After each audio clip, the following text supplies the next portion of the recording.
Welcome to Deeply Rooted, a podcast by Planting Roots, a ministry for military women by military women.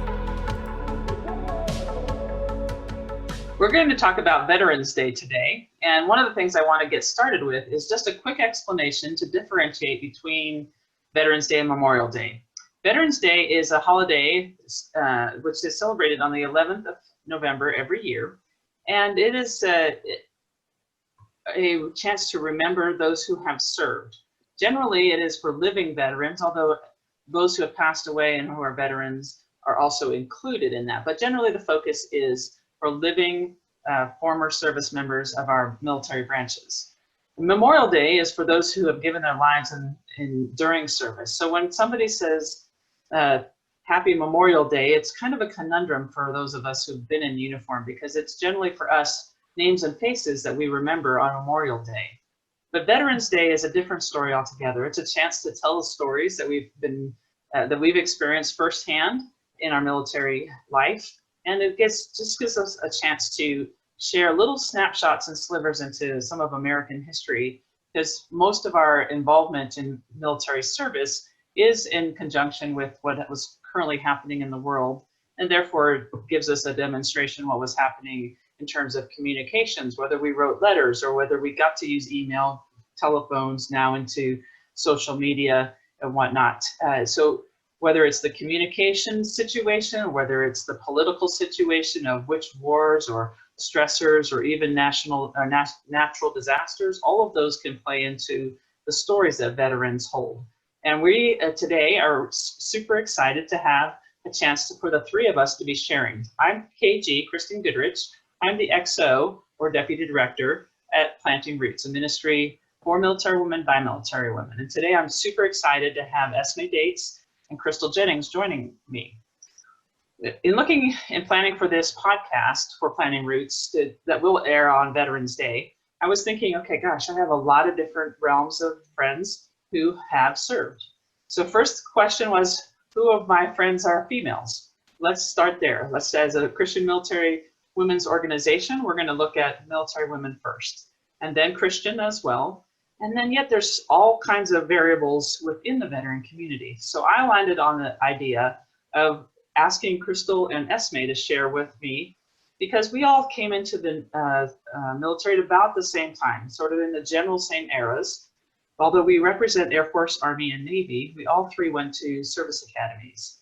And again, just as a fixed point, it's a way to measure the role of women in the military.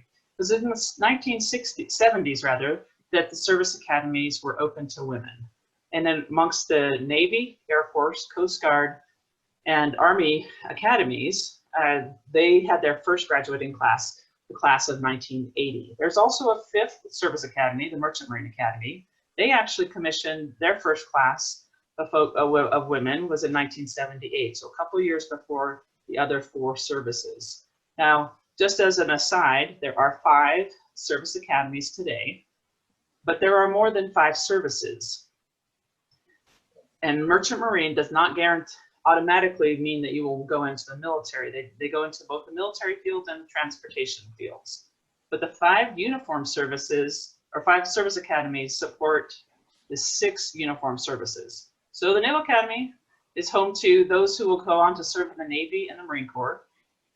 West Point for Army, Coast Guard Academy for Coast Guard, and then the Air Force Academy has traditionally been the Air Force, but this year was the first year graduates who went into the Space Force, which is our now 6th uniform force. Just by way of introduction, in terms of the idea of women in uniform, today the statistics say that there are about 20% of women in the Air Force, or 20% of the Air Force is female.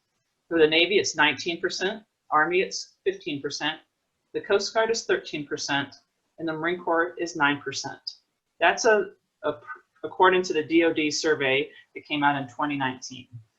And there's so little on the Space Force. That's a 2020 evolution, so we'll have to find out about that later. But for now, there's about 10% of all veterans are females. But women have come into the military during our era that we came in the 80s. As we entered the military, the amount of women veterans has significantly increased. In fact, between the year 2000 and 2015, a 15-year period, the percentage of women, female veterans increased threefold.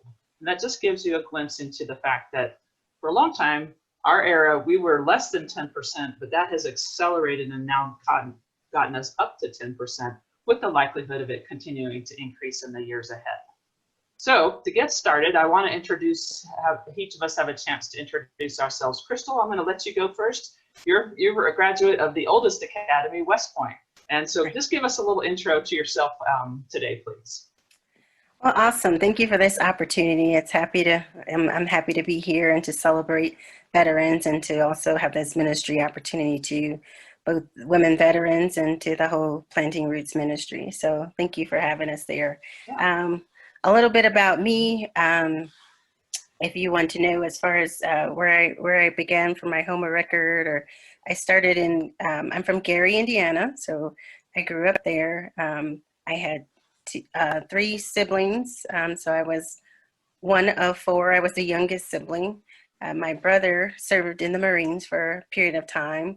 And so I grew up in a family where there wasn't a whole lot of military service, but I grew up, the family structure was, my parents were married up until I was in 6th grade, and then they divorced, unfortunately, but I grew up with a lot of love and support. My dad's side of the family, he had 12 brothers and sisters, so a very big family, lots of aunts and uncles and cousins running around. So growing up was a really fun time. We were always together for holidays, and just any particular weekend, if we were going to the movies or out on the weekend, it was usually to another family member's home. So I had a nice time growing up. Well, how did you get to the academy? Why did you go there? Well, I participated in the GRTC program, so I had a lot of success in that program. I grew up in a very strong, supportive community, so leadership was encouraged, academic success was encouraged, and even athleticism was encouraged from a young age. So a lot of those components that the military service desires, especially the service academies, that was nurtured from a young age, even though I didn't know about the service academies. When I was in high school, I had a really strong sergeant first class who was very supportive of the entire group of people who participated in the GRTC program. And I also had a lieutenant colonel who was retired. His name is Lieutenant Colonel Robert Wilhelm. He mentored me, coached me, and advised me to go to one of the services. He actually wanted me to go to the Coast Guard Academy because he had had great success sending cadets from his program to other service academies. So that was what he wanted me to do. I ultimately chose West Point. Okay, well, can't wait to hear more about that. Tell me again, what class were you? What year did you go in, and what year did you graduate from West Point? I entered West Point in 1990, and I graduated in 1994. And so, yeah, during that time, it was certainly not a all fun experience. It was a challenging experience. I went in like most of us do, where we don't know what we're getting ourselves into, but in retrospect, I can look back at it and say I'm kind of glad that I didn't know what I was getting myself into, because maybe I would have decided it wasn't for me, or maybe I wasn't good enough, but I think it was part of God's plan. So I was happy that I made that choice. That's excellent. Ignorance can be bliss, that's for sure. So Esme, give us a little rundown of where you were prior to going into the most recently established Service Academy at Air Force. Yeah. Yes. So I'm from the same neck of woods as Crystal. I'm from the far northeastern corner of Illinois, small town called Mundelein.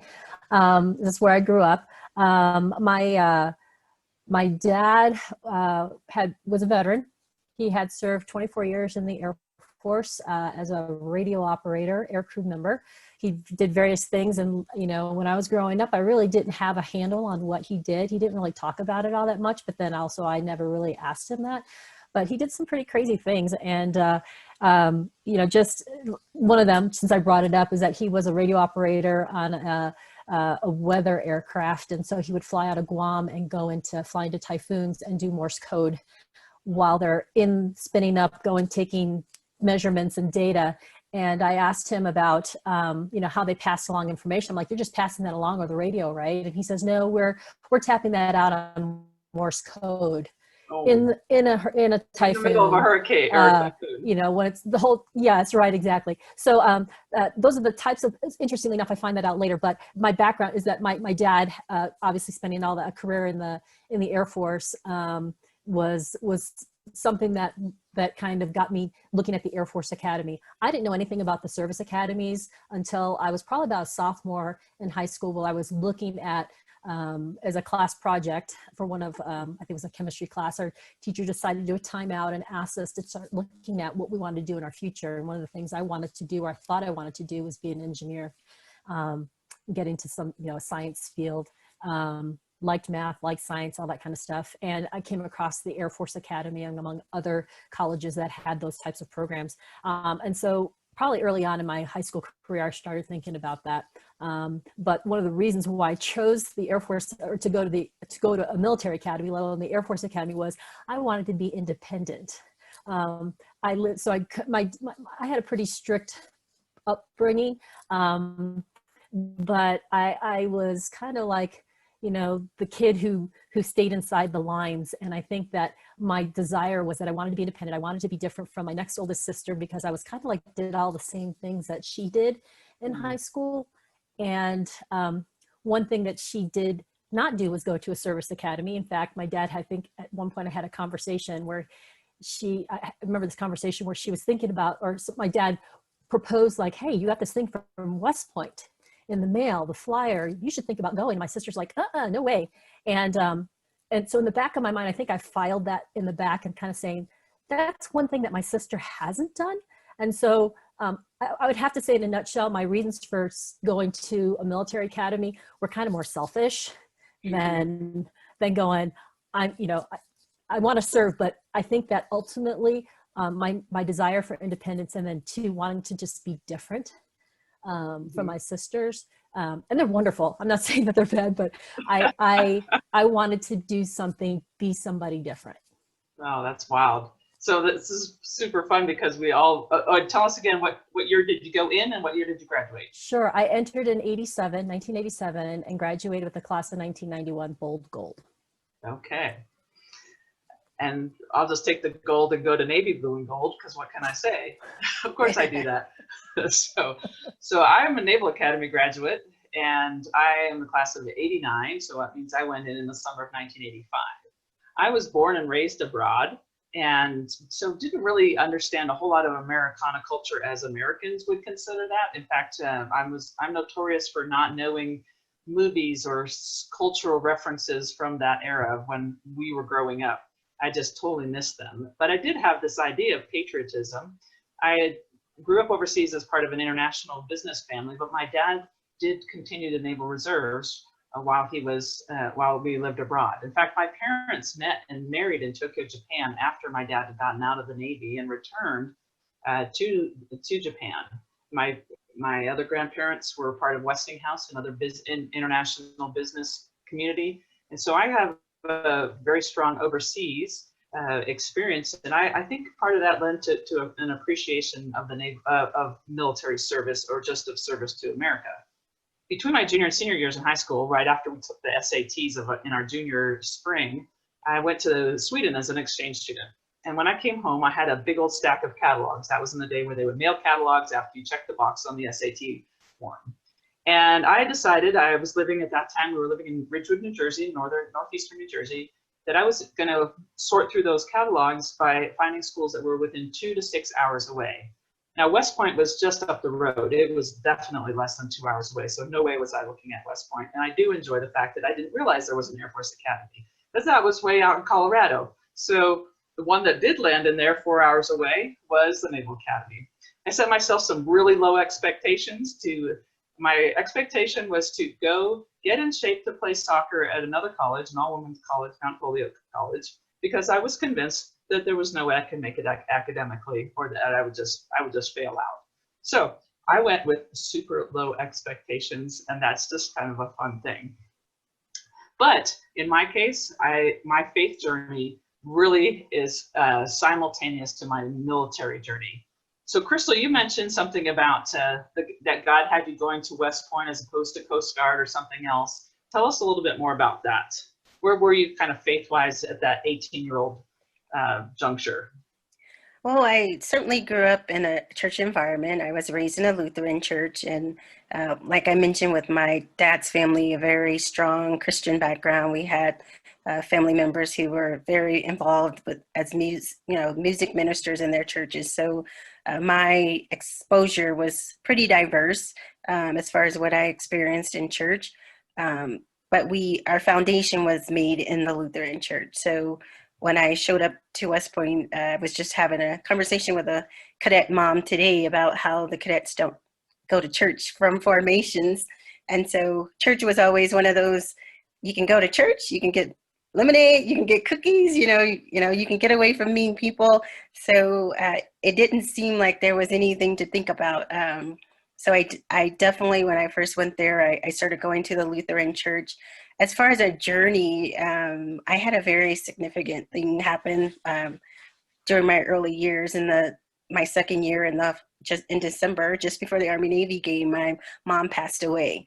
So during that time, and even before that time, I had friends who went to other services. Like, I enjoyed the cadet chapel. I just loved the mystique of it, just the the organs and everything that was involved with being in that space. The Lutheran chapel was excellent as well.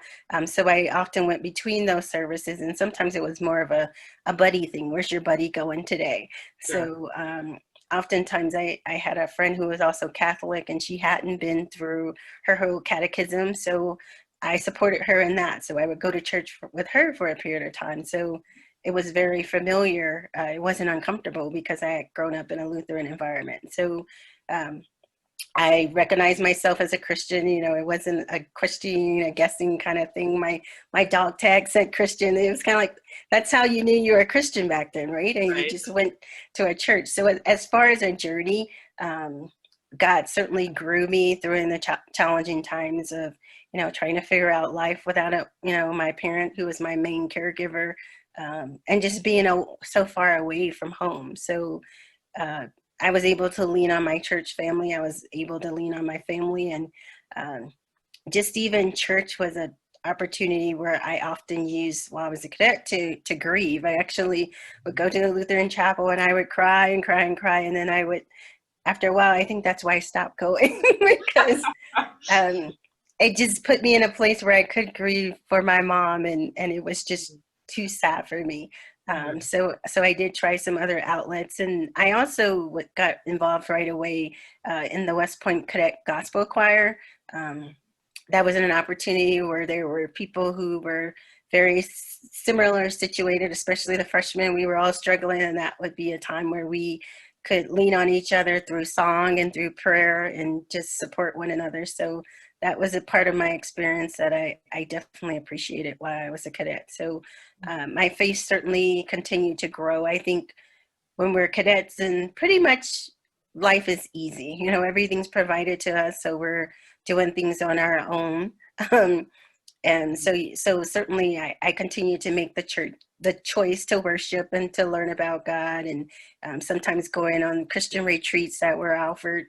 So I took advantage of all those opportunities, but my faith was something I certainly took with me as a cadet, and I just grew stronger and just learned a way to just depend on God for things that other people or, other things couldn't provide for me. So. Yeah, so there's one thing that just struck me that intersects with my journey is you could either sit in your room in the barracks on Sunday mornings and nobody could yell at you, but you got to sit in your room, and we didn't have air conditioning. And I'm just telling you, in Annapolis, Maryland, no air conditioning in July is no fun. So I was drawn to Sunday school and then to chapel by the seduction of air conditioning and donuts. So it's along the lines of lemonade and cookies. Right. I could eat a donut and nobody was yelling at me, and I could be in air conditioning, and it didn't really matter to me at that moment. I just was in air conditioning and eating donuts and not back in the barracks, Bancroft Hall. So I did enjoy that piece. That first summer, we only had like 10 minutes at the end of the day for our own personal time, but in that you had to go to the bathroom, wear your bathrobe, even in the summer in the Naval Academy, just saying. and sing Navy Blue and Gold. So we had like literally like, I don't know, 4.5 minutes to private time. And one of the moms of my softball teammate from high school gave me a devotional called Devotion for Winners. And I would read that little paragraph. It was literally one paragraph. And it was enough for me to go, and then my eyes closed and I'd fall asleep for the night. So it became this like a tool, a very, very simple tool. And then the draw of air conditioning and donuts that got me into the Christian community within the Naval Academy. And then I went on a retreat the first weekend that we were allowed off campus, off the yard. And it was at that time, the Labor Day weekend of 1985, that I declared a living faith in Jesus Christ and that he would be Lord of my life as I walked out this military journey as well. And one of my COVID aha moments has been to realize he hasn't stopped answering that prayer. I still am involved in Christian military activity. It's been now 35 years. So I give thanks to God for that, dating back to the fall of '85. Crystal mentioned the Cadet Chapel. The Cadet Chapel, the Naval Academy Chapel or Chapel in Annapolis, and the Air Force Academy chapels are all very distinct. But if you ever have the opportunity to visit any of those service academies or any service academy, take time to stop at the chapel. It is something really special. They are definitely different in all three categories, but they are beautiful, each beautiful in their own ways. And so right now, unfortunately, the Air Force Academy Chapel is under renovation, right? Esme, I'll let you take it from there. It is. For the next several years, it is. There's a lot of scaffolding, and I'd say if you get a chance to look online at some of the pictures, but then go and see it in person. It's the photos online don't do it justice. It keeps you looking up. For sure. Mm-hmm. So go ahead and tell us about your faith, how you were when you got to the Air Force Academy. Sure. So I grew up in a non-Christian home, but oddly enough, I grew up in the church. And that may sound kind of weird, but since I was in kindergarten, I started attending church, and I attended church. My mom would wake me up every morning. Because I had expressed that interest, and they didn't stop me. So I went to Sunday school. I grew up in a Baptist church, literally the typical white schoolhouse Baptist church in my small hometown. I think there were maybe no more than 15 to 20 people that came every Sunday, and that included some families and things like that. But I attended, and my mom would give me $5 for offering. And I'd have my dad would drive me and drop me off, and he would faithfully pick me up after the service. So I had Sunday school and a service, and so he faithfully did that until I could drive myself. And then I started, when I was in high school, I switched churches, needed kind of more of a youth group, peer kind of environment. I started driving myself to church. So I basically grew up churched, but grew up in a non-churched family or unchurched family. My experience, so when I mentioned about being the desire for this sense of independence, so my going in position is kind of different, kind of like a pancake. We just turn the pancake over from what Crystal kind of came from, her background. So I was not a believer during all that time that I was growing up in this church.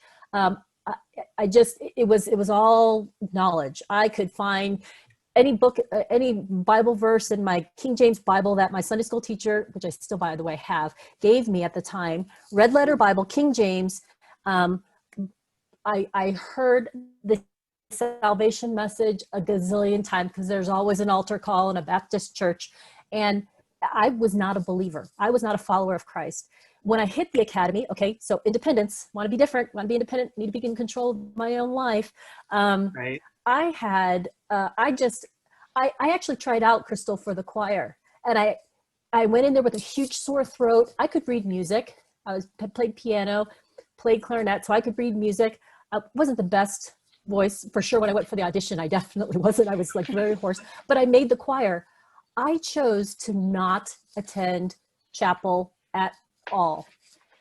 Between basic cadet training over the summer, into my fall semester, into my spring semester, I did not really go. I did not join the choir. I said thanks, but no thanks. And I kind of did this 180 kind of thing. Wow. From the idea of being, going to chapel and being with other people in church. I think at that time, at the time I was thinking like, this is my independence. This is the way that I'm growing as a person. And, but all the while it was I think that along the way I encountered a lot of challenges, health issues and different things that set me back, academic issues that set me back during my freshman year. And it was in April of 1988, the spring semester of my first year at the academy, that Jesus got a hold of me. So I think that there was, for me, mine was like, I was on this sort of journey and I just took a detour. And even in that detour, Jesus wasn't going to let me go. Right. So it was at the outreach from the chapel, and that spring semester was called the Weekend of Light, and Jesus saved me there. But I think that after that, the follow-on story to that is a little bit different, is that I really struggled with how to grow as a believer. I didn't have really anybody like being able to show me what I needed to, how do I grow this relationship with Christ? And so I struggled. I spun my wheels for several years, even after graduating from the academy, of how to have a relationship with Christ. And so, but anyway, so my thing is that I just kind of went a different direction, and Jesus brought me back. Well, so you're alluding to then graduation. What was the situation for women in the Air Force at that time? What was happening? What things were changing? What opportunities were you facing? So during those last half of the academy, we watched the war, the Gulf War, and we got the the National Defense Medal or whatever to wear, but the National Defense Medal. Yeah, Service Medal. We called it. I watched it on CNN Medal because that's where we watched the entire thing on CNN in the common room, and so that's kind of the environment that it was kind of like a ramped up environment in a way. But at the same time, I went through. We are speaking of Desert Storm. We're not talking about 9/11. We are watching right a decade before 9/11 happened. To say. Yeah. So that's kind of what was going on, and even those couple years after graduation. And I know this might be getting ahead, but at my first assignment, there was also at that time shortly after that, like in the early 90s, just a drawdown of people where there were a lot of folks who were leaving as lieutenants. They were folks, I guess, who had my first assignment, there was a guy in my office who, first lieutenant, and he had gotten, went through ROTC and a full scholarship, and they gave him the option of leaving because they had, I guess it was a drawdown. So even though there was this, the Gulf War, it was like, okay, we have to draw down. We have to lean our forces out. And so this first lieutenant went to, got basically after a couple of years, he said, yeah, I'm taking advantage of that. And so it was just kind of a weird, interesting time because it was like, wait, we just got done with that, ramp up and the Gulf War, and now we're drawing down. And it was really kind of, for me as a second lieutenant, was really kind of confusing in a way, kind of making me wonder, well, what's my future going to be in these next couple of years? Am I going to be offered, hey, we'll see you later. Thank you for your service, but you can, Uncle Sam let the door hit you on the way out. Yeah. Yeah, exactly. So it was kind of confusing. Mm-hmm. Well, what were like the dream jobs for women in the Air Force at that time, or what were women like heading into? Because again, we know that there's a progression of changes. Each of us in our branches are seeing some of those changes happen at that time. I think at the time it was the big issue was women being able to, from the Air Force perspective, being able to be where they were as far as coming to be combat pilots, being able to fly fighters, for example. And so several people that I knew from the academy who were several classes in front of me were some of the first women to be able to go and fly fighters. So that was kind of that time frame as well. Mm-hmm. Okay. What about what was the Army? What was going on with the Army at that time for women and the situation there, Crystal? Well, the Army actually, when I joined West Point, one of the reasons I didn't choose the Naval Academy because that was kind of the tailhook era. So That was what I saw on my TV. Like, oh, I don't want to go on the ship. You know, I was expecting the worst. So I wanted to go to a place where I thought I would be successful, both as a minority and as a woman. So those were certainly some concerns and considerations to me, and where I felt like I could be successful. As far as the branches that were available, so again, the same timeline was there. So as a plebe, like one of my team leaders or squad leaders, his brother was downrange in Saudi. So it was kind of like a vibe, you know, like if you have a loved one in harm's way, like he had that vibe as if he had a loved one in harm's way. So that kind of made it real to me.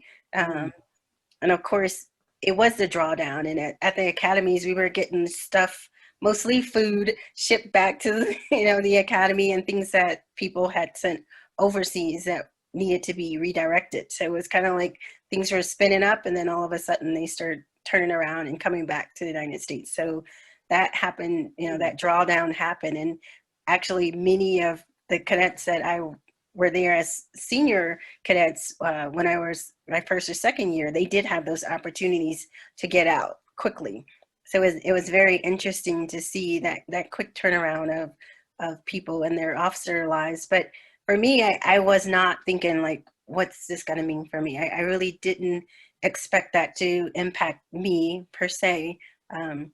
My first assignment, we actually had the unit that I was in inactivated. So that moved me quickly to another assignment. My husband, we were in Korea. I mean, we went to Korea because that assignment ended. So it did become a time where people were being forced to move out of season or out of turn. And then I went through that whole drawdown of the unit, making equipment go away and things like that. So it certainly wasn't a war fighting time frame during those early years. So certainly as a leader, there are burdens that go along with that. So we saw a lot of that. What were women like eager to do graduating out of West Point at that time? Well, I would say aviation was certainly one of those fields where women wanted to go. I mean, the Army is so diverse in the opportunities that are available. I was a logistician. I did logistics. A lot of people wanted to be engineers. A lot of people wanted to be MPs. One thing that did happen were branches like air defense artillery and field artillery. They were open to women. And during my time, they were closed to women. And most recently, those branches have opened again to women. So it's kind of, you didn't necessarily want to get forced into those branches, but now they're opening up to women. So got it. Okay. Well, it's so fascinating because we're really only talking the three of us, a 5-year span. And we're talking, actually, I'm going to bring up in 1985, which is prior to CNN. There was no C-SPAN or CNN back in those days. It was literally the channels that you turned on the TV still. It was the Cold War for us. And so we were still fighting the Cold War against the USSR. And so our summer trainings had to do with things like learning about Russian or Soviet submarines. The hunt for Red October might be something that we would have been experiencing at that time. And so we were in that era as the Cold War was starting to decline with Reagan and the Mr. Gorbachev tear down this wall kinds of situations.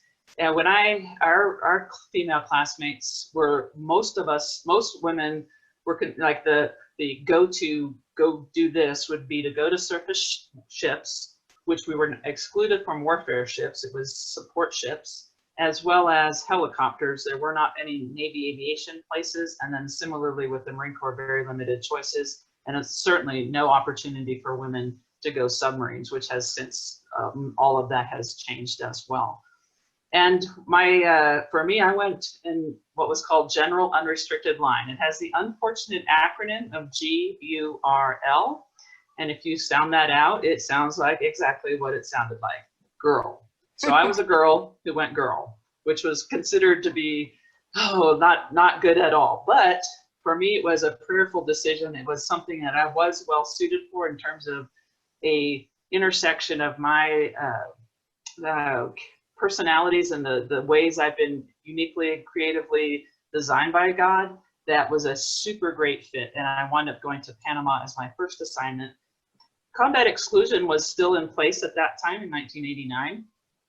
And so while my first day as duty officer in the Navy was the invasion of Panama through Operation Just Cause on the 20th of December, 1989. I was in the Navy, but then off base trying to share the news stories post-Vietnam. The first sort of somewhat major operation since Vietnam 15 years prior had ended. There was a very hostile relationship between the media and the military. But with the help of a warrant officer in the Marine Corps, a senior, very experienced Marine, was able to demonstrate to me, give me opportunities to be out there where the combat lines were very blurry. And of course, we do know that later we've recognized that there's not that fixed line of advancing armies on an open field as there once was. There's much more of a blurred line between who are terrorist or non-uniform players of destruction or whatever. So that was a really interesting time. So even though I was a girl and I was general unrestricted line, I was among the first in my class to actually be present in an operation, because most of my female classmates either were a girl in the traditional sense, like I would continue to be, or they were in the flying helicopters or going to circus ships, but they were still all in their training pipelines. So they had not reached the fleet yet. So it's just an interesting time. And yes, CNN did not come online until the next year, until 1990. And I came up on leave to the States to visit my then boyfriend, now husband. It was his 10-year reunion, so 1990, August 2nd, the weekend of August 2nd. And he and his Army friend and I, so Air Force, Navy, and Army, sat around the radio, because we did not have CNN at the social function.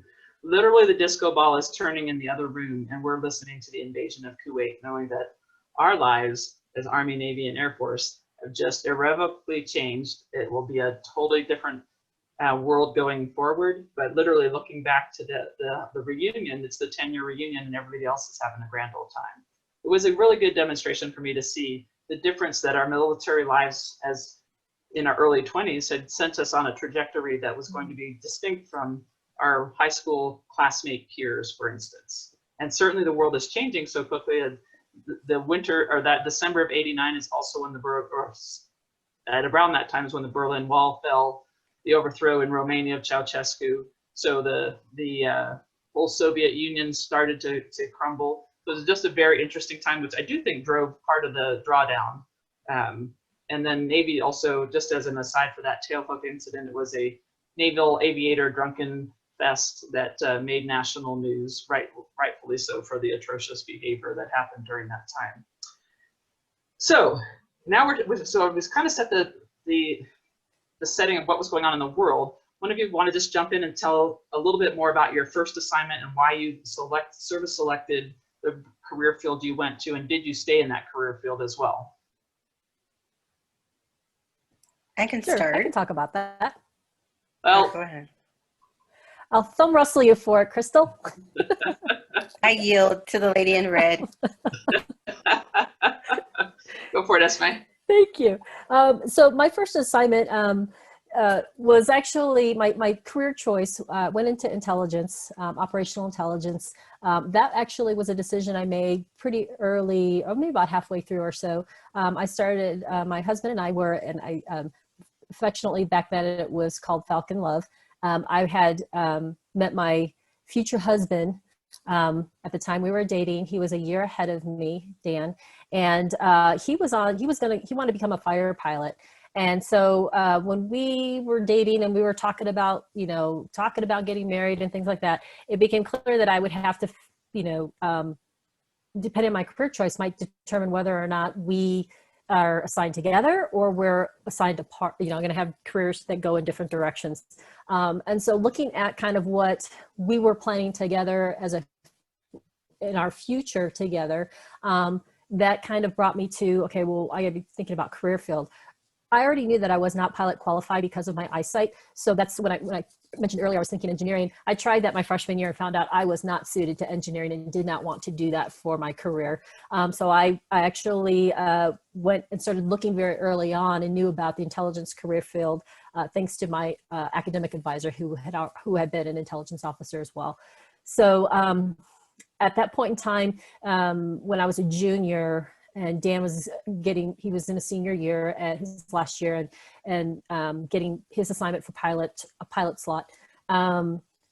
That's when we were talking about things. I heard about the program Joint Spouse in the Air Force. I'm not sure what they call it in the other services. They probably have a similar program, but trying to get assignments of what they consider to be joint spouse. that could be 50, 60, 70, 80 miles apart or even further apart, but the goal was to try to get assigned together. And so upon graduation, I entered intelligence school training. While my husband was about 4 hours away in pilot training. Okay. How about you, Crystal? Well, as far as the branches were, when you talked about what branch did people really want to be, I actually would have loved to have been an armor officer. Like, you go to this training, and I actually thought field artillery was pretty cool. Like, you get exposed to all the different branches. So as a young cadet, when they give you the exciting part of doing those jobs, I really would have loved to do either of those, but they were not open to women. One of the things that I was thinking about was the military police branch, and that was one of those branches with very few slots that went out very high. And I also had those academic struggles initially, so it just wasn't, in the perfect world, potentially I could have gone that branch, but it just wasn't in my future. I studied pre-law, so my major was pre-law. I started off in psychology, or at least interested in that, but just as you talk to different people and like, what can I do with psychology, with the rest of my life? It didn't seem to present many options. And I knew early on I was interested in the legal field. So I did the pre-law major. And then I also was a systems track. So ultimately I chose, my next choice was quartermaster. So I became a logistician. I was very proud of that choice. I enjoyed it. And my first training assignment was the logistics branch, which is in Fort Lee, Virginia. As far as how that coordinates with my married life, my husband was 2 years ahead of me. He graduated class of 92. So he also was a logistician, but he was in the ordnance branch. So our branches were similar, meaning we actually had our first assignment, or my first assignment, I was assigned to the same battalion that he was assigned to. So we had some interesting experiences that way.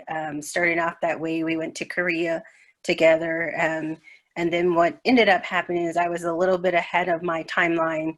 When we came back from Korea, I went right back to school and went to the advanced course. So all those things kind of happened, partly because of my choices and partly because of, the Army also had an Army married couples program. So that allowed us to move in sync. And I'll tell you, after we finished that school, we went to Fort Bragg. And while we were there, that was when I was at a point where I had to decide if I wanted to continue as a quartermaster officer or try for the funded legal education program. So there's a timeline, and I was at the very end of that timeline for applying when I was still eligible. So I got in at the very last moment. I was sitting on the fence of, do I want to go, be a company commander in a rigger company? So I was airborne and rigger qualified. Do I want to go do that cool stuff, or do I want to go to law school? And actually, it was a choice where I was trying to get some space between my career and my husband's career. So I thought it was a good choice. And then also, I was a staff officer in a MI brigade, battalion at that point. And I actually was trying to think, like, do I want to be a staff officer the rest of my life? Because, commands are rare opportunities and the rest is staff. But foolishly, I didn't calculate that becoming a JAG officer was actually ultimate staff officer. Yes. But I made that choice, and I don't regret it. So that was kind of where I segued into after that. That's So, fantastic. So you guys were having some good experiences on your summer trainings. You did wind up marrying fellow grads from the same service academy.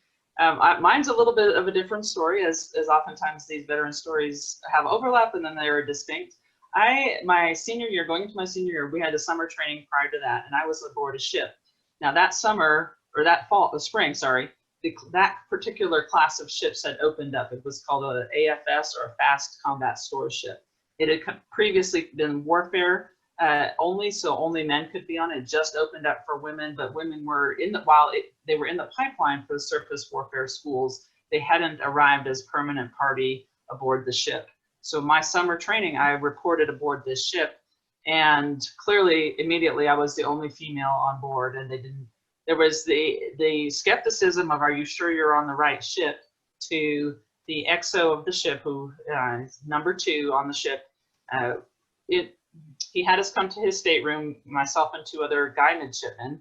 The 3 of us midshipmen were there, and he put the guys in, I don't know, admin and deck departments, and he turned to me and I said, I'm putting you in engineering because that's the worst place I could put a female, and that you'll set the tone for the women following. And all I could think of was the D I had in naval engineering. So this was not a ringing, exciting thing for me. And then as he dismissed us, he said to our backs, for my benefit, presumably, oh, I'm a 79 grad. 79, the class of 79 was the last all-male classes at the service academy, the major service academies. So clearly I was not getting any support from him. And so I absolutely did not want to go SWO, or surface warfare, because of that experience. Again, I did say that I did pray about my assignment, or my field of going general unrestricted line, and I'm very thankful that I did that. But at the same time, I had met my now husband, Terry, but he was Air Force. He's 2 year groups ahead of me, although he's 5 years older. He is ROTC grad, and he was headed down the Air Force pipeline for pilot.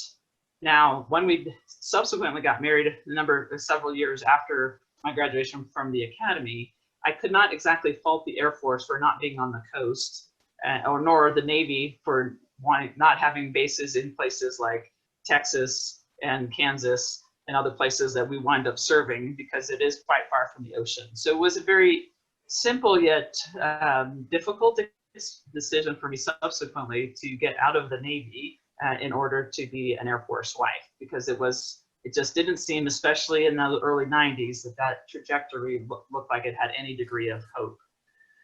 So just by way of rattling off, I always think it's fun to see where everybody's been stationed. So for me, my first assignment was Naval Station Panama Canal. Second assignment was in Okinawa, Japan at White Beach Naval Port Facility. And then my third assignment in the Navy was back at the Naval Academy doing admissions. My husband started out, we intersected, we dated on Okinawa together, got engaged there, eventually got married as he was en route from Okinawa, came through Annapolis, where we got married, to head to Robins Air Force Base, Georgia.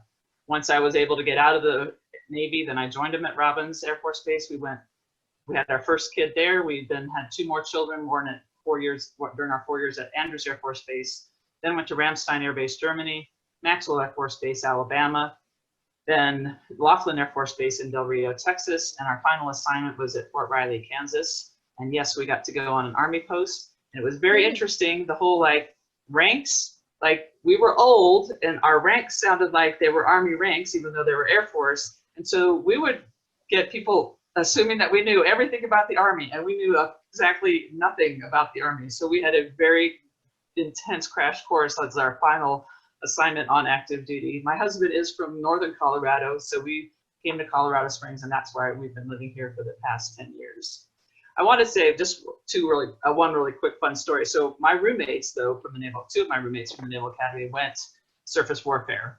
I got to go aboard Laura's ship as it transited the Panama Canal after Operation Just Cause was done. I was literally able to go from the Boston Whaler and hop aboard and transit a couple of the locks with her. And then I surprised the other roommate in Hong Kong when their carrier group was coming back from the Gulf. I was in Okinawa watching the message traffic. My skipper said, anybody wants to go to Hong Kong and jump on the rotator? I did, and totally surprised her at the quarterdeck. So it is fun to have those literal sea stories that we enjoy from our service. We just got to go places nobody else got to go. There's no chance of hopping aboard a ship as it approaches the Panama Canal lock system. That was just cool that I was able to do that with them. So, Esme, tell us where you wound up serving, and then where you and your husband served together, and then that just run us through that real quick. Yeah, sure. So, as I said before, I went off to intelligence school. That was at Goodfellow Air Force Base in San Angelo, Texas. I didn't think that there'd be a flatter place ever than West Texas. I thought the Midwest was pretty flat. I don't know. West Texas has got something on it. So from there, I went to this whole joint spouse thing, trying to get together with my husband, knowing that he was supposed to be on the fighter track, and that's a separate story that we can talk about later. But I ended up at Tyndall Air Force Base in Panama City, Florida. That's an F-15 fighter training base. That's where he was going to eventually catch up to me 6 months into my first tour there. After that, we went joint spouse assignment to Kadena Air Base, Okinawa, Japan. And we're there for 3 years. Then came back to Eglin Air Force Base, again in Florida. And at that point is when I separated in September of '97, and I joined, and then Dan was at grad school. So we did Ohio, California, multiple times, East Coast for him to go through school. And then we ended up back at Edwards, and that's where he retired out of in 2014. Edwards Air Force Base being in California. In Southern California. Southern California, awesome. And how many years did Dan serve then? He served 24 years. Okay. And my husband, Terry, served 23 years in the Air Force. And Crystal, what about you and your husband? Okay, it's a sorted journey. Interesting with dual military. So I'll start off saying I served 20 years and James served 27 years. So I mentioned I started off, the logistics school was at Fort Lee, Virginia. So I was just there for a short time. My first actual assignment was where I joined my husband at Fort Riley, Kansas. And that was interesting because all of my friends were headed off to some more exciting places to jump out of airplanes. And I followed him to heavy land to where the first ID was, to my first assignment. We were there he had already been there 2 years and I was there a short time, did some NTC rotations, did 2 NTC rotations in a very short time as we were drawing down. So the first ID moved over to Germany. So our unit inactivated. And like I said, we were in the same unit together. So we got assignment together to go to Korea, which was interesting. We both went on single order assignments, both as officers going over. So it was really strange. There were no guarantees that we would be in the same place, but, we would hear, as you got closer and closer, that we ended up actually in the very same unit again. So he worked in the S3 as a captain, and I was a company XO. So I did that assignment. The assignment was for 1 year, but we ended up extending. And part of that was just we enjoyed the experience. We did a lot of Christian growth there. We were involved in the chapel services there, the gospel service there, where it was just a great place to be, a great time to be there. So we decided to extend for 6 months in Korea. And that timing allowed my husband to go. It was his timing to go to his advanced course. So we were back at Fort Lee again. We were both logisticians, so that helped a bit. So we were both at the same school. He was a captain, I was a first lieutenant. So I was early in my grad course. And so we did that. We went to Fort Bragg after that. We were kind of anxious to do some cool airborne stuff. Went to airborne school before my husband. So I had gone to airborne school. I did rigor training, and then we landed at 18th Airborne Corps. So that was exciting time. Like that's Fort Bragg, 18th Airborne Corps is considered the center of the universe, if you didn't know. So it's where life is extremely hard and difficult, and you jump out of perfectly good planes, and you hate it and you love it all at the same time. So when you think about those early assignments where you just grow up and you learn the Army way, we certainly learned quite a bit at Fort Riley. Korea was a little bit different, but at Fort Bragg, it was kind of a wonderful place. And we stayed there for a while. And like I said, I applied for the FLEP program. So I took off for 3 years to law school. My husband was still at Fort Bragg. So he or we were weekend warriors driving that 3 hours. And that's where my daughter, Madison, she was born in 1999 while I was in law school. So we went through that phase of, you know, a child plus law school, plus my husband being somewhere else. So it was a great time, but it was also a time that had some early difficulties, and we were already dealing with separation. So I returned to Fort Bragg after law school, and I can't tell you how many assignments and deployments and special missions my husband went on. It would take too long to get those into, but basically he deployed in 2003 at the kickoff of OIF, Operation Iraqi Freedom. I deployed in 2004. So we did a lot of, I'm home, he's gone, he's home, I'm gone. And then we followed on with schools and things like that. So he attended like CGSC, Command and General Staff College, while I was still assigned at Fort Bragg. Then he had a deployment after that. So basically Fort Bragg was our base while we were kicking off to all these different places. When I came back from my deployment, I went to the grad course for the JAG school. So I went to that assignment in Charlottesville. So I was there for a year. And I actually missed my second child being born. He was born in 2002 after I completed law school. So he actually was born probably 2 days before I finished my course. Like, I didn't make it to graduation. So that was quite an interesting story, but you know, it was interesting being the pregnant lady, you know, and of course with a lot of young officers. So a lot of people didn't really know me because I was off at medical appointments and things, but we went from there, and then we went to the DC area. So I first went to the DC area. My husband deployed again from Fort Bragg. And then he joined us in the Nova, Northern Virginia area. And so I did a total of 3 different assignments in that area, and my husband joined. And so we did that, and then we went back to Fort Bragg. And we were in the DC area for 4 years. He was there for 3. We went back to Fort Bragg where he did battalion command. He did that, and then we were back to the DC area, and he did another school there. And so then at that point, are we there yet? When it gets to the either way, when we got to 2014, that was when I hit my 20-year mark and retired. My husband went on to Fort Bliss to command a brigade. And then Colorado Springs, he was assigned to Peterson in the J4 for his last assignment. So he retired in October of 2019, and we're doing life in Colorado Springs for now.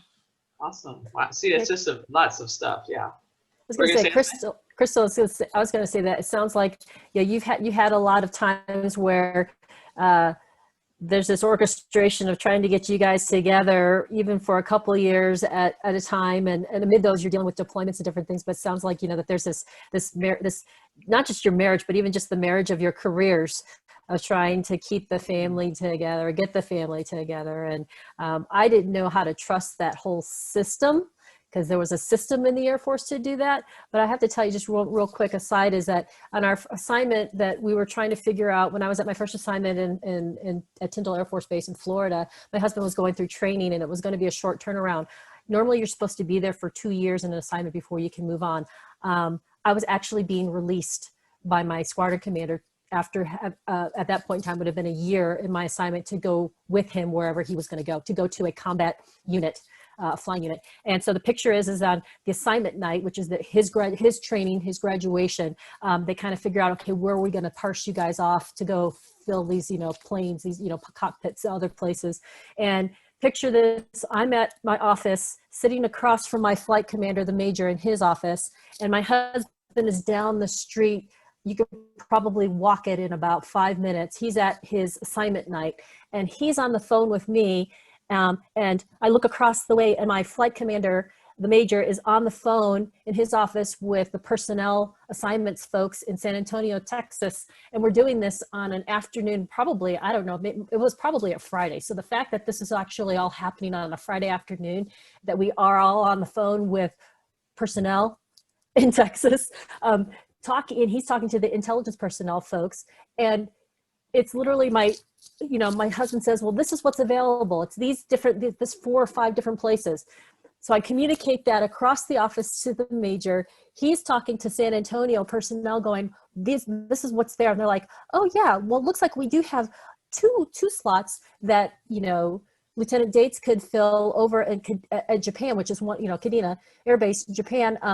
We could pencil her in for one of those. Would that be okay? And he calls back to me and says, okay, he's yelling across the room, going, hey, does Japan work? Okinawa, Japan work for you? And I'm on the phone with Dan. Does Okinawa, Japan work for you? And he's talking to his people on his end and the pilots from his class. And we're literally just coordinating this over the phone. And it was just, I look back on that. My husband and I look back on that. We kind of laugh because there's no way that any human being could have orchestrated that setup on a Friday afternoon on an assignment drop. And be able to go, I have to put it up on the job advertisement board, but I have Lieutenant Daetz penciled in for an assignment so she can join her husband. So joint spouse, work, but it was completely in a non-standard way, because that's not the way that you did that back then. It was, you put it on your dream sheet and you submit it, officially via form. So I think that God just really works in really kind of funny, humorous ways sometimes. And I look back on that and it causes me to appreciate how he takes circumstances and fits them together. And sometimes they're kind of harder circumstances and challenging ones. And in my case, at least from trying to get to a certain place and trying to figure out, okay, well, I know we're married and we want to be together. God worked it out. And it was just kind of in a humorous way. And I just appreciate his humor and how he, at least in our case, how they got that to happen. Although on the other end, a couple of years, once we got there, they kept confusing the two of us because there were 2 Lieutenant Daetzes. Right. We had 2 different social security numbers, but they kept saying that I was going to his squadron. And I'm like, no. I'm the other Lieutenant Daetz. They're like, what are you talking about? And so there was some logistics or some confusion on the other end that got ironed out. But just the humor of the whole workup of getting to an assignment together was just like that's a whole God thing. That could not have been any more funny or humorous or just, could have been done any other way. Right. Right. So faith and military life continued. Crystal, you had a quick allusion to stuff in 2003, Operation Iraqi Freedom. Those were the operations that followed after 9/11 happened. Where were you on 9/11, Crystal? Just real quick, real short. I was actually in law school. I was getting ready to drop my child off and go to class, and I saw one building down, and by the time I got to the law school, the rest was unfolding, and they ultimately canceled classes for that day. And your husband was at Bragg at that time? He was at Bragg. So you were in Virginia and he was in Bragg? Correct. Okay, what about you, Esme? Where were you on 9/11? Edwards Air Force Base. We were living on base in base housing, and was sitting there at 7:30 in the morning watching the news when then my 2-year-old son walked in, or 2.5-year-old, or actually just 3-year-old just walked in after my dad had called me and told me to turn on the news. Were you still on active duty at that time? No, I wasn't. That was about 4 years after. 4 years, okay. And for me, I was a homeschooling mom of 3 kids. We were stationed at Ramstein Air Base in Germany, and my husband was Air Force was TDY to the States. And so again, that whole sense of the world just changed as we knew it. I want to just wrap up a little bit with just if you would share about a woman in uniform whom you admire. I mean, I just think it's so fun when we get to find out these stories of each other. So Esme, who is a woman in uniform that you admire, that you just want to tell us about? Yeah, there's a retired senior master sergeant. She was a nurse, had been a flight nurse in the Air Force. I met her at Edwards during our, I think it was our last assignment there. And she's a believer. And she was just a person who I just saw as someone who was like a quiet strength about her, but also a leader. She was a superintendent of the medical group at the time, and she unlike me, who's kind of like an extrovert, and sometimes I can go all over the place.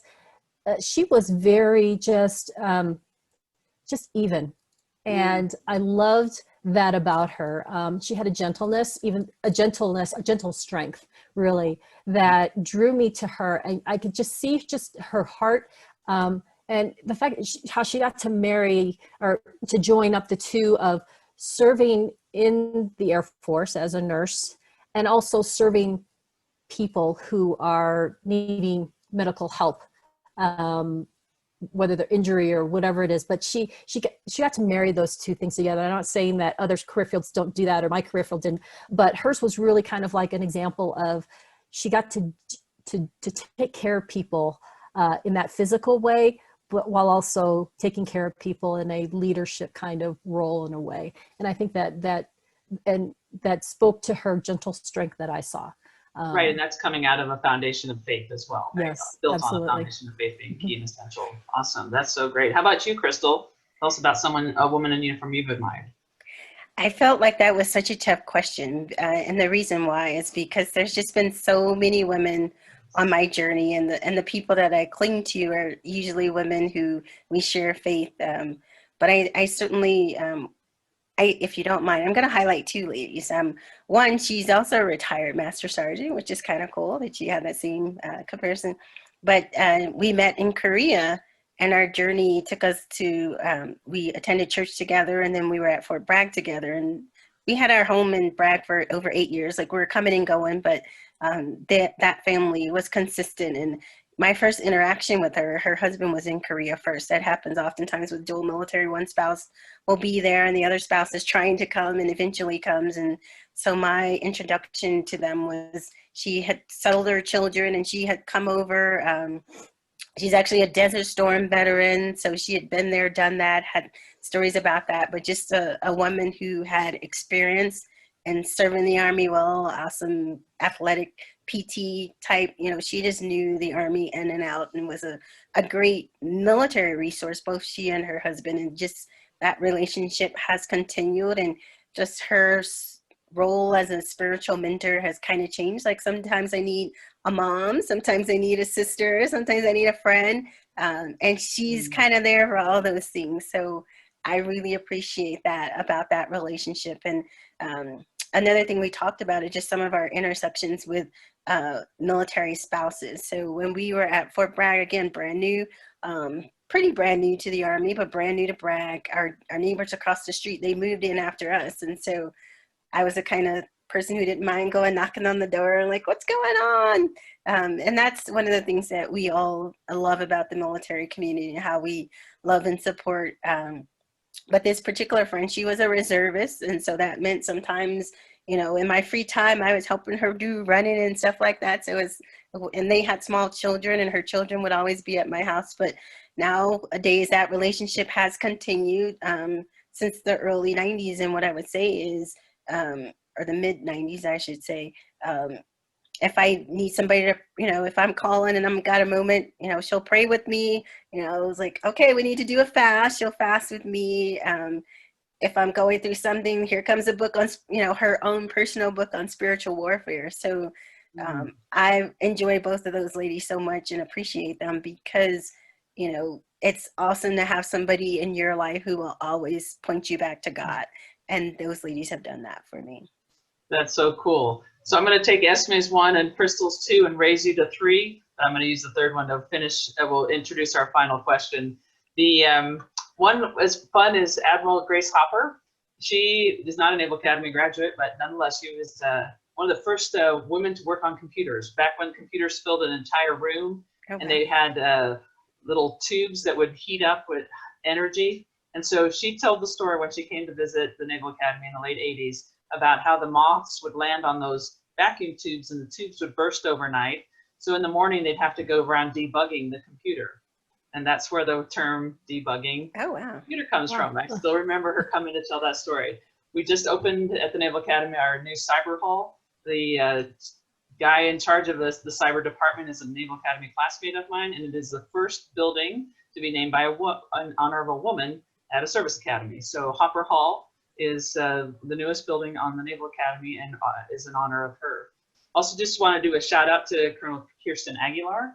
She is a Air Force commander, base commander 06, doing amazing things of navigating all three components of this military life.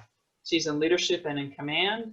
She's married with kids, and she's a strong believer as well. And for me, that is just the amazing intersection to be able to have those opportunities to meet and enjoy the fellowship with such women as that. And then lastly, my third, which will be tying into what am I thankful for in my personal life about this veteran experience that I've enjoyed. I would say my class of 89 classmates in general from Navy, but more specifically my Navy 89 women. 4 years ago, several of the gals arranged a Fab 50 where we celebrated our 50th birthdays together. We started out with 135 women in our class out of 1,350, so exactly 10%. We graduated 93. And for that weekend, 60 women showed up for 3 nights and 4 days without spouses, kids, dogs, anything else, just 60 of us. And that experience that really drew us together in a way that we hadn't experienced while we were serving. There was a lot of times where we had our heads down and we were just trying to survive. The richness of that experience, and again, the relationships and the experiences and what they represent are really that cross-section of all components of American culture. But as a Christian woman in that group, I just love the opportunity to love well on these Navy sisters, and I'm really, really thankful for that in my personal life. And then as just for our audience to know, if you have a chance, I think it's really important that you do reach out to a veteran. Anytime you come across a veteran, ask them to tell you a bit of their story. Mm-hmm. It would be really easy to ask the question of what was your first assignment like we discussed earlier on this podcast. It's a very easy, what was the world situation when you were just joining the military or as you exited the military? What was the world at large, what was going on at that time? So my encouragement to you would be to ask a veteran to tell them a snapshot of their story to you so you can just enjoy that and also thank them for that piece. Crystal, what would you say you're thankful for, and what would you encourage our audience to be mindful of in terms of veterans?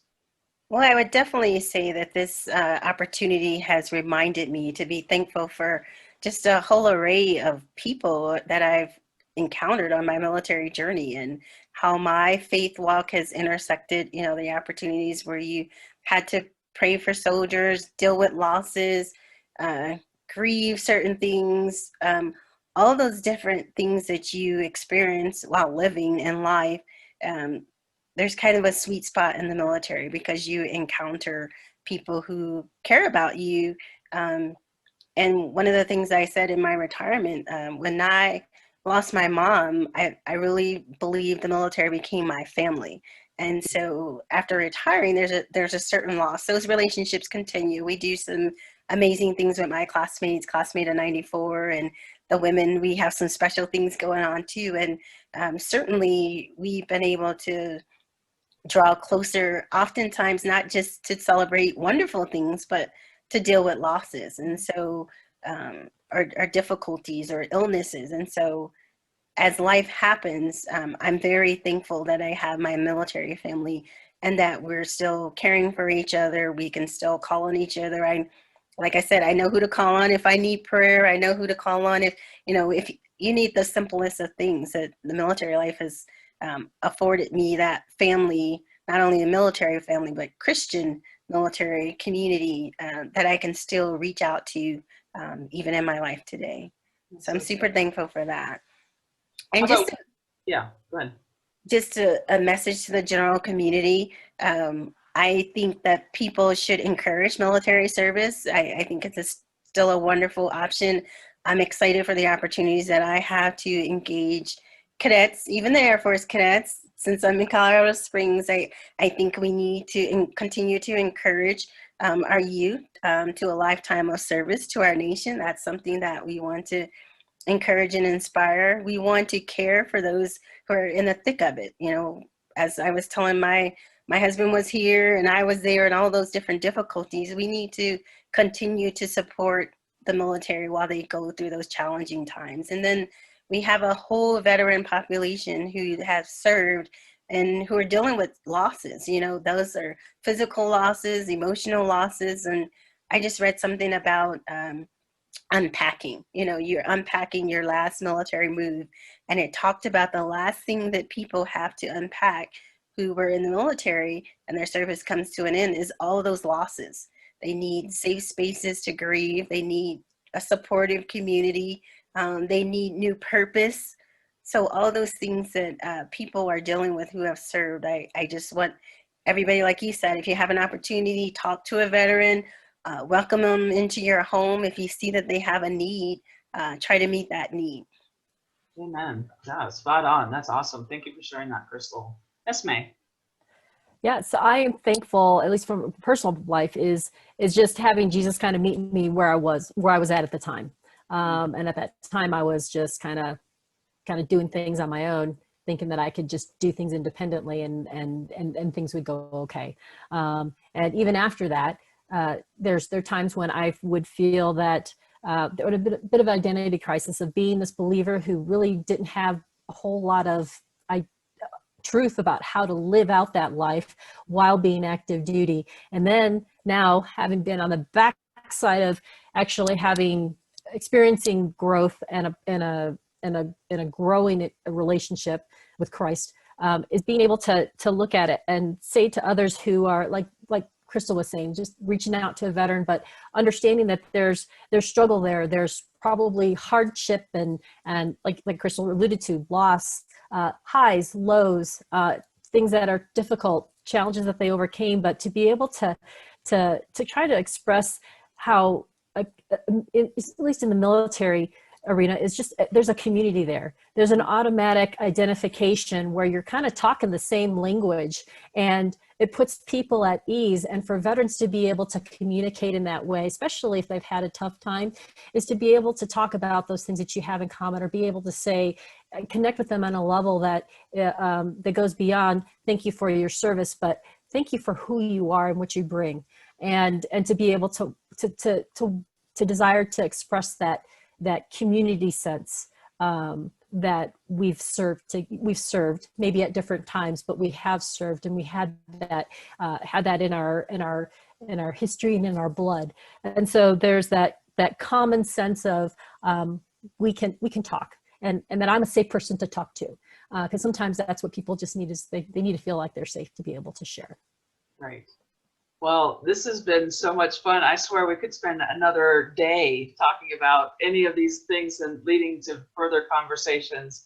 Thank you so much for your time. On behalf of Planting Roots, thanks for being women who have served in uniform and then served alongside with your husbands as they've continued their service. And then again, just being active in this Christian military community, in this one particular, in Planting Roots, and then also leaving your footprints in places across the different branches and the different areas of ministry that you are currently serving, as we do, all three of us live here in Colorado Springs at the foot of the Air Force Academy location.